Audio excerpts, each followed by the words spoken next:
Welcome everyone. I am Dr. Priya Solomon, Associate Professor in Department of Mathematics at Government Mira Girls College, Udaipur.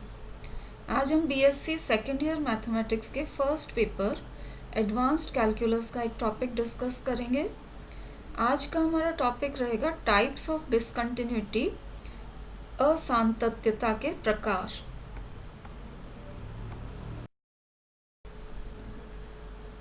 Discontinuity या असांतत्यता जैसा नाम से ही clear है, अगर function किसी पॉइंट पे कंटिन्यूटी की कंडीशन को सेटिस्फाई नहीं करता है तो वो उस पॉइंट पे डिसकंटिन्यूअस कहलाएगा, और जिस पॉइंट पे कंटिन्यूटी की कंडीशन सेटिस्फाई नहीं हो रही है वो कहलाएगा पॉइंट ऑफ डिसकंटिन्यूटी। अब कंडीशन ऑफ कंटिन्यूटी आप देख चुके हैं कि फंक्शन पॉइंट ए पे कंटिन्यूअस तब कहलाता है जब पॉइंट ए पर left limit, right limit and value of the function तीनों आपके बराबर रहें। ये कंडीशन सेटिस्फाई होने पे फंक्शन आपका कंटिन्यूअस होता है। तो डिसकंटिन्यूअस ये तब होगा अगर इनमें से कोई भी कंडीशन सेटिस्फाई नहीं हो रही हो। तो फंक्शन निम्न स्थितियों में असंतत हो सकता है। पहली स्थिति क्या हो सकती है कि लेफ्ट हैंड लिमिट या राइट हैंड लिमिट में से कोई भी एक या दोनों फंक्शन की वैल्यू के बराबर ना हो, और दूसरी स्थिति डिसकंटिन्यूटी की हो सकती है कि अगर लेफ्ट हैंड लिमिट या राइट हैंड लिमिट एग्जिस्ट ही ना करें। अब नॉन एग्जिस्टेंट लिमिट का क्या मतलब है ये आप समझिए। फंक्शन की लिमिट एग्जिस्ट कर रही है ऐसा हम तभी कहते हैं जब लिमिट निकालने पर वो लिमिट यूनिक आए। तो limit of a function if it exists must be unique. तो अगर आप लेफ्ट लिमिट या राइट लिमिट निकालते हैं और उसकी वैल्यू नॉन यूनिक आ जाती है तब भी ये डिसकंटिन्यूटी की स्थिति हो जाएगी। अब यहाँ देखिए कि अगर left limit value of the function के बराबर नहीं है तो फंक्शन लेफ्ट साइड में डिसकंटिन्यूअस होगा, और अगर राइट लिमिट फंक्शन की वैल्यू के बराबर नहीं है तो फंक्शन राइट हैंड साइड पे डिसकंटिन्यूअस कहलाएगा। अब हम देखेंगे टाइप्स ऑफ डिसकंटिन्यूटी। तो कंटिन्यूटी की कौन सी कंडीशन सेटिस्फाई नहीं हो रही है उस पर डिपेंड करता है कि टाइप ऑफ डिसकंटिन्यूटी कौन सी होगी। फर्स्ट टाइप ऑफ डिसकंटिन्यूटी जो हम देखेंगे that is called removable discontinuity या अपनेय असांतत्यता। अब रिमूवेबल डिसकंटिन्यूटी की कंडीशन देखिए, जब फंक्शन की लेफ्ट लिमिट और राइट लिमिट तो बराबर हो लेकिन वो वैल्यू ऑफ द फंक्शन के बराबर ना हो। That means f a minus zero is equal to f a plus zero, but this is not equal to f a value of the function. तो हम कहते हैं कि function has removable discontinuity at x is equal to a. अब इसे removable इसलिए कहा जाता है क्योंकि यहाँ देखिए लेफ्ट लिमिट और राइट लिमिट तो ऑलरेडी बराबर हैं। तो डिसकंटिन्यूटी अराइज क्यों हो रही है? क्योंकि ये value of the function F A के बराबर नहीं है।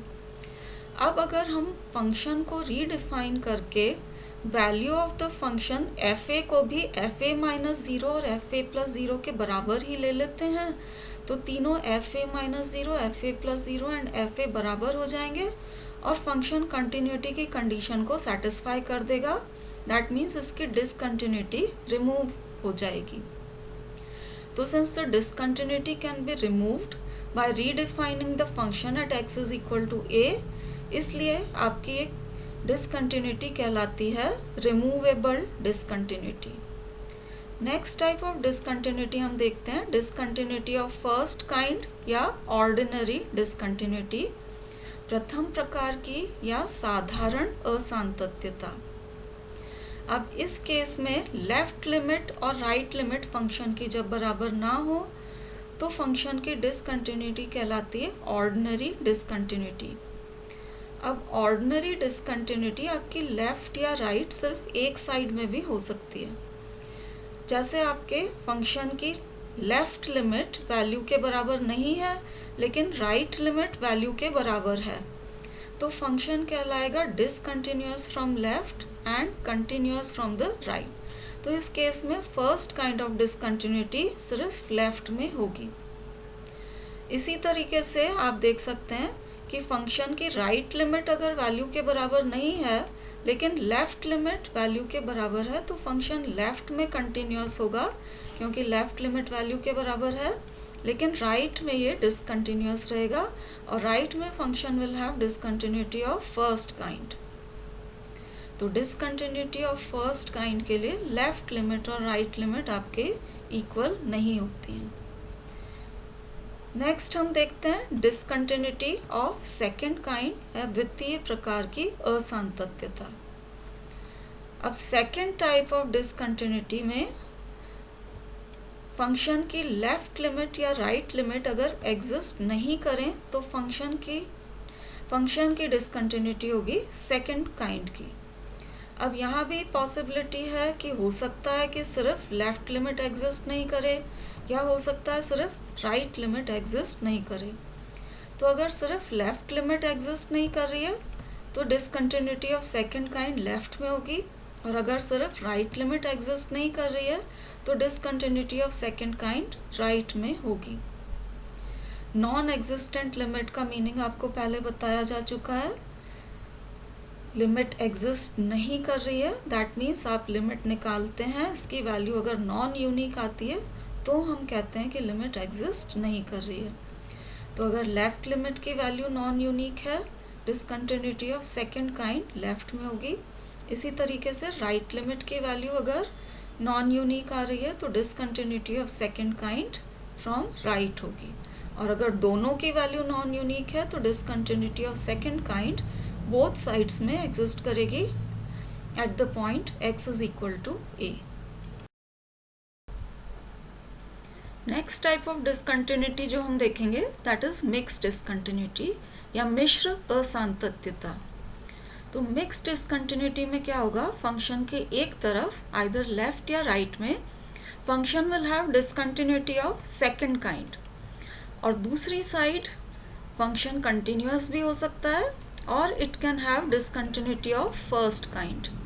दैट मीन्स एक तरफ तो लिमिट एग्जिस्ट नहीं करेगी ताकि डिसकंटिन्यूटी ऑफ सेकंड काइंड हो जाए, और दूसरी तरफ फंक्शन कंटिन्यूअस भी हो सकता है या डिसकंटिन्यूटी ऑफ फर्स्ट काइंड हो सकती है। डिसकंटिन्यूटी ऑफ फर्स्ट काइंड होने का मतलब है दूसरी तरफ limit of the function will not be equal to value of the function. ऐसे केसेस में डिसकंटिन्यूटी कहलाती है mixed discontinuity. Next type of discontinuity है आपकी इनफाइनाइट डिसकंटिन्यूटी या अनंत असांतत्यता। जैसा कि नाम से क्लियर है, लेफ्ट लिमिट या राइट लिमिट में से कोई भी एक अगर प्लस माइनस इन्फिनिटी के बराबर हो जाता है तो डिसकंटिन्यूटी कहलाएगी इनफाइनाइट डिसकंटिन्यूटी। अगली टाइप ऑफ डिसकंटिन्यूटी है ऑसिलेटरी डिसकंटिन्यूटी। इस केस में क्या होगा, फंक्शन की वैल्यू आप निकालेंगे at x is equal to a तो वैल्यू ऑसिलेट करेगी ऑन वन साइड और द अदर, मतलब वैल्यू किसी पॉइंट के अबाउट ऑसिलेट करे, यूनिक नहीं रहकर ऑसिलेट करे from one side to another, तो डिसकंटिन्यूटी कहलाएगी oscillatory discontinuity. Various types of discontinuity देख लेने के बाद अब हम कुछ प्रॉब्लम्स डिस्कस करेंगे और उसमें आइडेंटिफाई करने की कोशिश करेंगे कि अगर इसमें डिसकंटिन्यूटी एग्जिस्ट कर रही है तो वो किस टाइप की है। तो उसके लिए पहला एग्जांपल देखिए, यहाँ f(x) को डिफाइन कर रखा है एट वेरियस पॉइंट्स। 0 पर इसकी value x is equal to 0 पर f(x) इज इक्वल टू 0 है। 0 एंड 1/2 की रेंज में f(x) की वैल्यू 1/2 माइनस x है। x इज इक्वल टू 1/2 पे f(x) इज 1/2। 1/2 से लेके 3/2 की रेंज में f(x) की वैल्यू 3/2 माइनस x है, और x इज इक्वल टू 1 पे फंक्शन की वैल्यू 1 के बराबर है। इसकी कंटिन्यूटी आपको चेक करनी है 3 पॉइंट्स पे, x is equal to 0, 1/2 and 1। Continuity कैसे चेक की जाती है, ये हम जब हमने कंटिन्यूटी डिस्कस करी थी तब हम ऑलरेडी इसकी कंटिन्यूटी चेक कर चुके हैं। उसी तरीके से कंटिन्यूटी चेक की जाएगी। सबसे पहली बात हम देख सकते हैं कि फंक्शन आपका डिफाइंड है क्लोज्ड इंटरवल 0-1 में, तो क्योंकि हम 0 के लेफ्ट में नहीं मूव कर सकते हैं, इसलिए 0 पर सिर्फ राइट लिमिट निकाली जाएगी। 1 के राइट में हम नहीं मूव कर सकते हैं, तो 1 पे सिर्फ लेफ्ट लिमिट निकाली जाएगी। तो अब हम पॉइंट लेते हैं x इज इक्वल टू 0। जैसा आपको अभी बताया था, 0 के लेफ्ट में हम नहीं जा सकते हैं, फंक्शन 0 के लेफ्ट में डिफाइंड नहीं है, तो 0 पर हमने सिर्फ राइट हैंड लिमिट निकाली है f0 + 0, और इसकी वैल्यू आ गई है 1/2 के बराबर। f0 आप देख सकते हैं फंक्शन जहाँ डिफाइन कर रखा था x इज इक्वल टू 0 पे फंक्शन की वैल्यू 0 थी, तो ये हमने f0 की वैल्यू 0 के बराबर ले ली है। अब यहाँ देखिए राइट लिमिट आपकी 1/2 के बराबर आई है, f0 इज इक्वल टू 0 है, तो फंक्शन डिसकंटिन्यूअस है x इज इक्वल टू 0 पर। अब ये जो डिसकंटिन्यूटी है रिमूवेबल डिसकंटिन्यूटी कहलाएगी, क्योंकि यहाँ देखिए फंक्शन में 0 पर फंक्शन की वैल्यू दे रखी थी 0। अब इसको रीडिफाइन करके अगर अपन ऐसा ले लेते हैं x इज इक्वल टू 0 पे fx इज इक्वल टू 1/2, तो उस केस में क्या होगा, राइट हैंड लिमिट f0 + 0 और फंक्शन की वैल्यू f0 दोनों बराबर हो जाएंगे इक्वल टू हाफ, और फंक्शन आपका कंटिन्यूअस में कन्वर्ट हो जाएगा। तो फंक्शन की डिसकंटिन्यूटी को क्योंकि यहाँ रिमूव किया जा सकता है by taking fx is equal to 1/2 at x is equal to 0, तो डिसकंटिन्यूटी इस केस में होगी रिमूवेबल डिसकंटिन्यूटी। नेक्स्ट पॉइंट हम देखते हैं x इज इक्वल टू 1/2। अब 1/2 पॉइंट पे देखिए लेफ्ट हैंड लिमिट निकाली हुई है, इसकी वैल्यू आ रही है equal to 0। Right hand limit निकाली हुई है और राइट हैंड लिमिट की वैल्यू आ रही है आपके पास 1। फंक्शन की value at x is equal to 1/2 हमें दी हुई है, वैल्यू इज इक्वल टू 1/2। तो यहाँ पर आप देख सकते हैं left limit f1/2 - 0 is not equal to f1/2, and this is again not equal to right limit f1/2 + 0।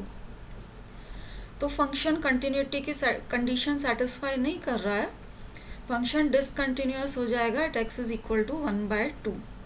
अब क्योंकि यहाँ लेफ्ट लिमिट और राइट लिमिट बराबर नहीं है और दोनों ही वैल्यू ऑफ द फंक्शन के भी बराबर नहीं है, इसलिए function will have discontinuity of first kind on both sides, left में भी और राइट में भी डिसकंटिन्यूटी होगी आपकी फर्स्ट काइंड की।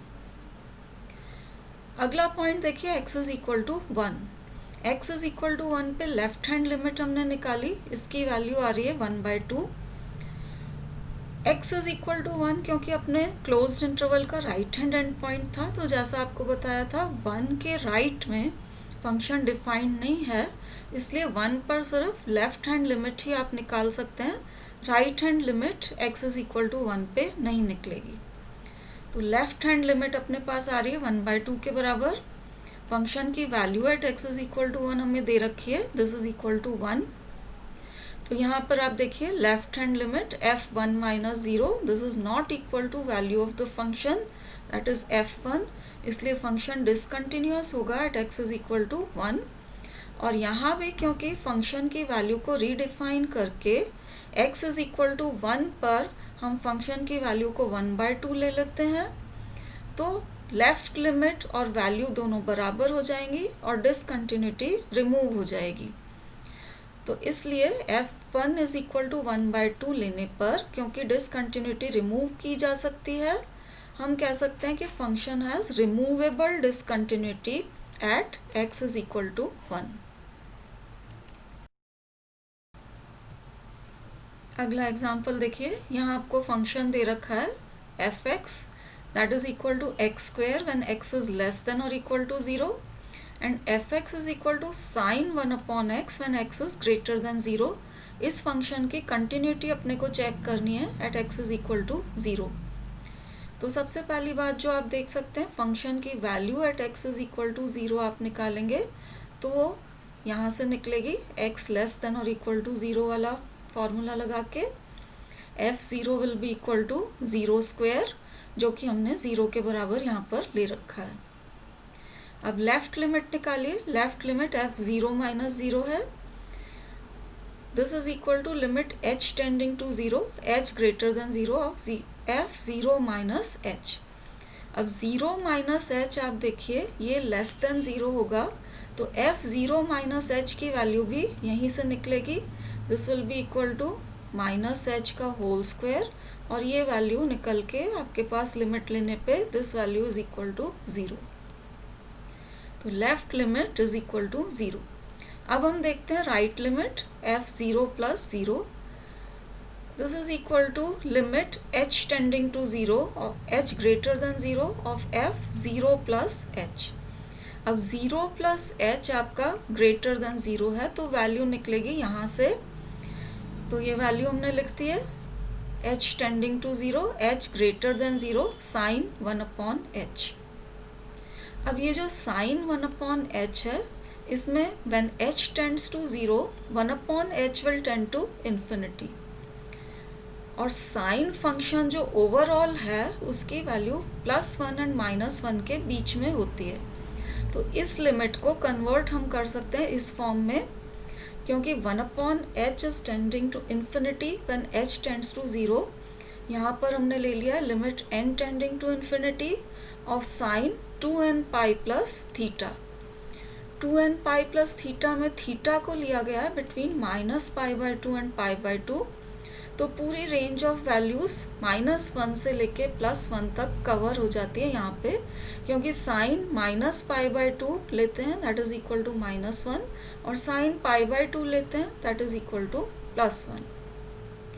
अब यहाँ पर आप लेंगे limit n tending to infinity, तो ये आ जाएगी आपके पास साइन थीटा के बराबर, where theta lies between -π/2 and π/2।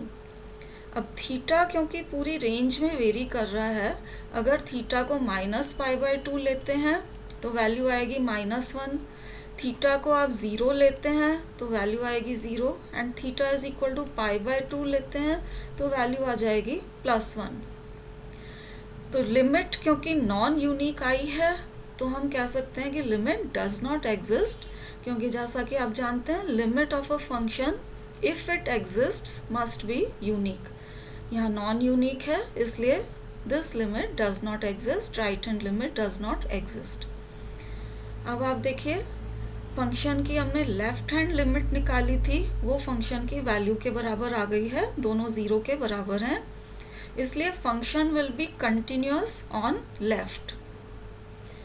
Right limit हमने निकाली, राइट हैंड लिमिट एग्जिस्ट नहीं कर रही है, that means function will have discontinuity of second kind on right hand side।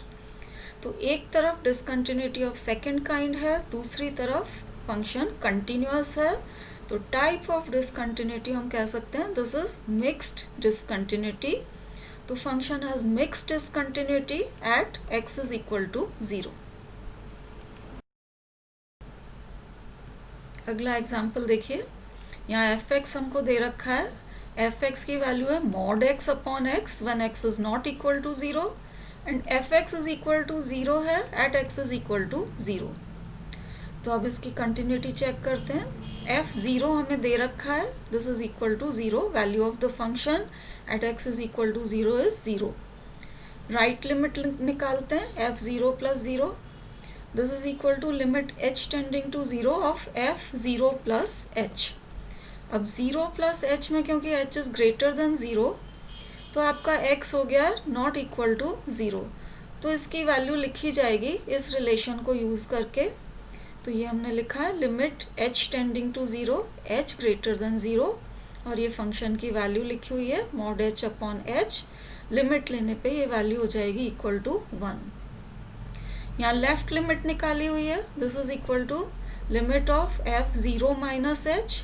Again 0 minus h क्योंकि नॉट इक्वल टू 0 है, इसकी वैल्यू हमने फर्स्ट रिलेशन को यूज़ करके लिखी हुई है mod of minus h divided by minus h। अब न्यूमरेटर पार्ट जो है mod of minus h, modulus of any number हमेशा पॉजिटिव होता है, तो न्यूमरेटर पार्ट h रहेगा, डिनोमिनेटर आपका माइनस h है, तो लिमिट लेने पे वैल्यू आ जाएगी अपनी -1 के बराबर। अब लेफ्ट लिमिट यहाँ -1 है, फंक्शन की value at x is equal to 0 0 के बराबर है, और राइट लिमिट +1 के बराबर है। तो तीनों ही अनइक्वल हैं, इसलिए फंक्शन की डिसकंटिन्यूटी हो जाएगी फर्स्ट काइंड की ऑन बोथ साइड्स। मतलब लेफ्ट लिमिट और राइट लिमिट आपस में इक्वल नहीं है, and both are not equal to the value of the function. तो function will have discontinuity of first kind at x is equal to 0। तो आज हमने various types of discontinuity and उन पे बेस्ड कुछ प्रॉब्लम्स देखी, and this completes our discussion on types of discontinuity. Thank you for watching.